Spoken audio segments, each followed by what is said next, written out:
Well, today I'm going to point up a bunch of real stone piers. I'm going to show you how I did it. Today we're going to be pointing up some piers. Look on the top up there. See that white stuff? That's effervescence. That means there's water getting behind them. When we get up over here, we see a lot of cracks and holes. My job is to kind of point these cracks up, which is a never-ending battle. I don't know how these piers are built, but I'm going to tell you right now, it's only this thick. So they were stuccoed on or plastered on, and they're leaking. So we're going to see what we can do here. I have to go patch up the stone job. So I'm going to do a little sample. I want to see how the cement goes. I put 2 masonry sand, and I get in here, put a full thing of Portland. See that Portland? It's pretty rich. And I don't know. This is dark mortar. See it? A little hard. But I'm hoping that if I do this, it's going to blend that in to make it a little darker. So this is like a black colored cement, but they won't put the color on the bag, and they call it S-mortar. And if you've been watching my videos, all S-mortar is mortar with Portland added to it. And they got to come up with a new fancy name. That's all it is, though. Little piece up there, little piece down there, and then look at the bulk. We'll look at this tomorrow and see if that's going to match. Now, if you remember yesterday, I made these samples, and it's pretty well dry, so let's go over and check them out. So this is a sample, kind of matches, so I'm gonna go with that. If that didn't work, we'd have to use the mud trick. So to fix these cracks, can't really do much. If they're expanded like that, they're going to stay expanded. So here's what we're going to do. Now what we're going to do is get the paintbrush with some water and paint it so it gets in there. Make sure it gets in there like that. Then you're not causing a big mess with the sprayer. Then, see, I got my cement. Going to shove it in there with my fingers. There's nothing else I can do in this case except do that. See that? Shove it in. Don't need no tools, no nothing. Shove it in like this.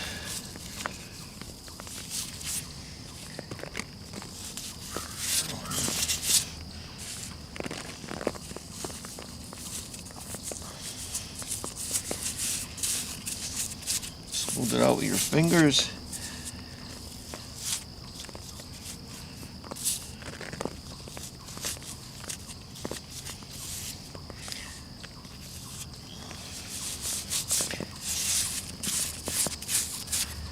Get yourself your sponge.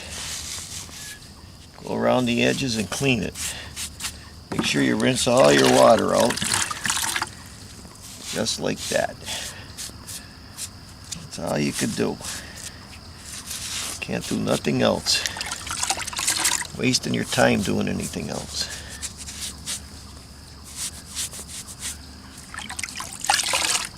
Then you show the owner what you did, and either they approve it or they don't. So I just did that pier. Took me about a half hour. I got this pier to do. You see the cracks in here, but these stones are not loose. It's just cracked up. She just wants me to do the big spots. I gotta go down to every pier. There's about 7 more and do them. I'm using the same techniques.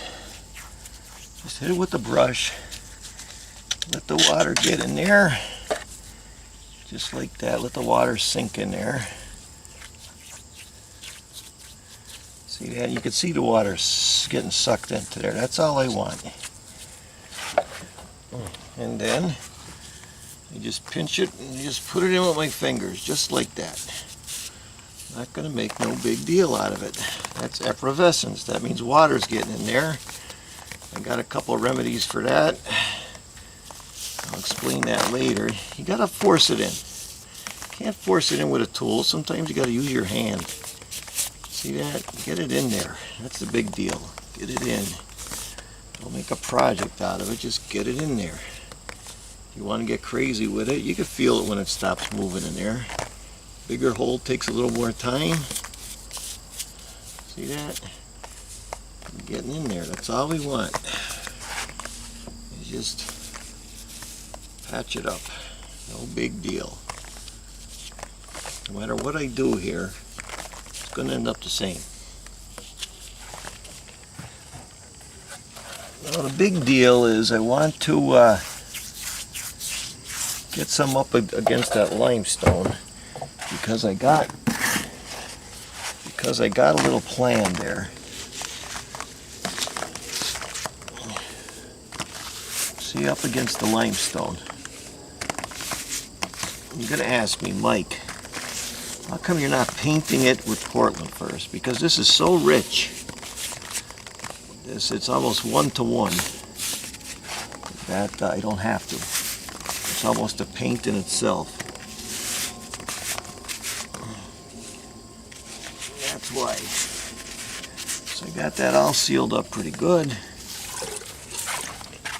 And then just clean it off with the sponge. You got to make sure the sponge is clean. Rinse it out good. Just go along the edges like that. See that? Cleans that stone right up. Now I did these 3 piers behind me. Now I got to do this pier. See, we got a big crack in here like this. And over here we got the effervescence. What happens is the water's coming over here, dripping down and going in there. So what we're going to do is we're going to put a cut mark going right through. So water comes over, hits the cut mark, and drops off. So if you could see it, I'm going to try to make a mark underneath, like that. Put that cut mark in. And then I'm going to get my grinder, like this, and follow that.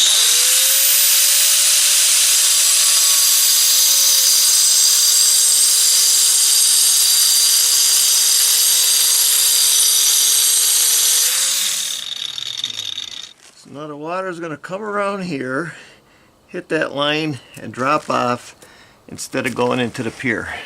Now we got our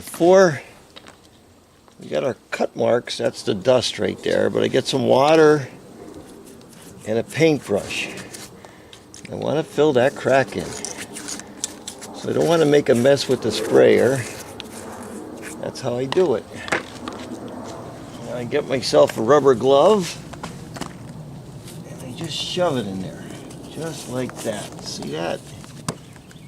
Now sometimes, if you have to, you get the slicker and you force it in there. Just like that, best you can. These bigger cracks though, you gotta get it in there like that. Use my little homemade tool. Anything that works.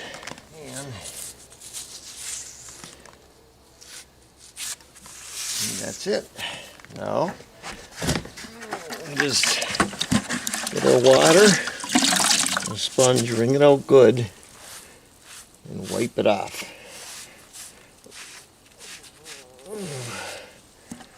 Make it just look just like the other stuff. See a bad spot? Do it again. Can't see right here because I'm bent over because of the camera. See that? Getting it all in there. It looks like we weren't even here. That's what we want. We don't want to even look like we were here.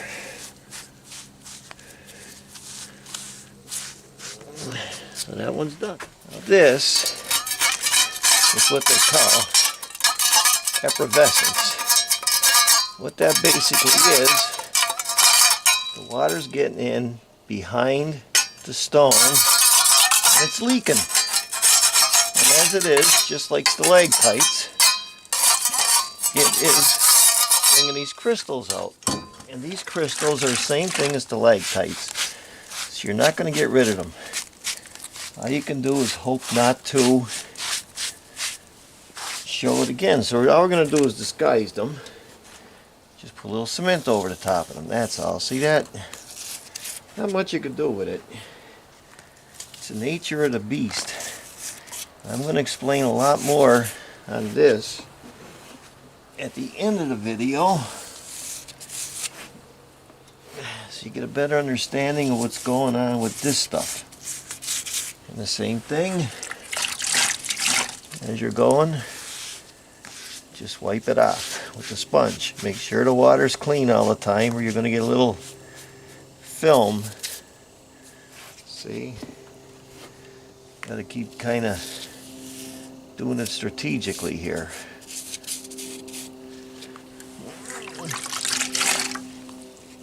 Yeah, so we're hiding that. That's all we're doing, is hiding that stuff. Now let's get up underneath these piers. See what's going on. This is holding the whole porch on. And they got wood on top of the cement. These came second. But what happens is this wood gets wet and it expands and it contracts and expands and it contracts. That's what's causing the cracks right here. Not much we could do about it. We're just going to pull out the loose stuff and pack it up. Now don't forget the mud trick. You reach in the ground, you grab yourself some mud, you make some mud up, and if that joint is too white, you just paint it with some mud, let it sit for a day, and that's going to stain that cement.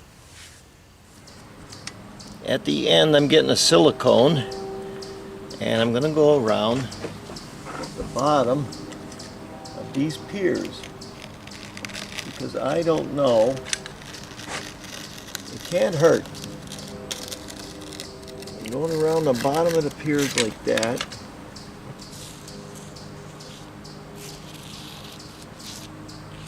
That might help to keep that water from getting in there. Little bead, I'm putting silicone. Of course it's hard to do now since I'm using the camera. So put a bead of silicone between here and that rock. I sealed these all up, but I also ran a bead of silicone around there so the water wouldn't go down into the rafters. I want it away from the pier. I'm going to use a sealer on that. That's what I'm using, this concrete cure and seal. I consider it mild, but for a job like this I think it's good enough. I'm going to get my sprayer, do a little bit, put this sealer on it.